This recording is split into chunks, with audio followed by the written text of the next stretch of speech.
Sekretari i përgjithshëm i NATO-s, Mark Rutte, përsëriti se Aleanca pret përgjegjësi nga autoritetet në Beograd për ngjarjet në Kosovë, përfshirë sulmin në Banjska dhe sulmet ndaj ushtarëve të KFOR-it gjatë tensioneve në pranverën e vitit 2023. Kam një marrëdhënie personale me presidentin e Serbisë, Aleksandar Vučić, e njohim njëri tjetrin prej shumë vitesh, por natyrisht ne presim nga ai që të përcaktojë përgjegjësinë për atë që ndodhi disa vite më parë, dhe kjo për dy çështje, për të dyja ka premtuar përcaktimin e plotë të përgjegjësisë, tha Rutte. Këto deklarata shefi i NATO si bëri gjatë adresimit në Komitetin për Punën e Jashtme në Parlamentin Evropian, ku po ashtu konfirmojnë mbështetjen për dialogun për normalizimin e raporteve mes Kosovës dhe Serbisë, që ndërmjetësohet nga Bashkimi Evropian. Rutte po ashtu theksoi se NATO-ja është e përkushtuar ndaj situatës së sigurisë në Ballkanin Perëndimor, duke theksuar se Aleanca Ushtarake Perëndimore nuk do të lejojë krijimin e një vakumi të sigurisë në Bosnjë dhe Hercegovinë. Tensionet mes Kosovës dhe Serbisë kanë qenë të rritura viteve të fundit dhe incidenti më i rënd u regjistrua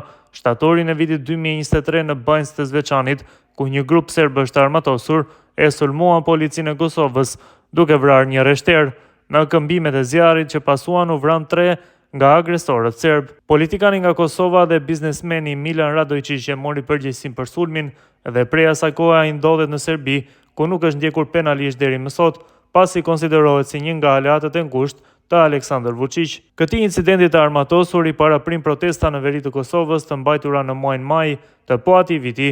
Më shumë se 90 pjesëtar të misionit paqëruetës të NATO-s në Kosovë, KFOR-it, kishin pësuar lëndime, dhe sa prej tyre lëndime të rënda pas përleshjes me protestuesit serb në Zveçan. Dhuna në Zveçan shpërtheu pasi serbët lokal kundërshtuan hyrjen e kryetarëve të rinj shqiptar në ndërtesat komunale në Zveçan, Leposavić dhe Zubin Potok, komuna këto në veri të Kosovës, të banuara me shumicë serbe pas zgjedhjeve lokale të mbajtura më herët, po atë vit që u bojkotuan nga serbët lokal. Për ngjarjet në Zveçan janë arrestuar dhe akuzuar 10 persona dhe disa janë dënuar me burgim pas marrëveshjeve me prokurorinë për pranimin e fajësisë.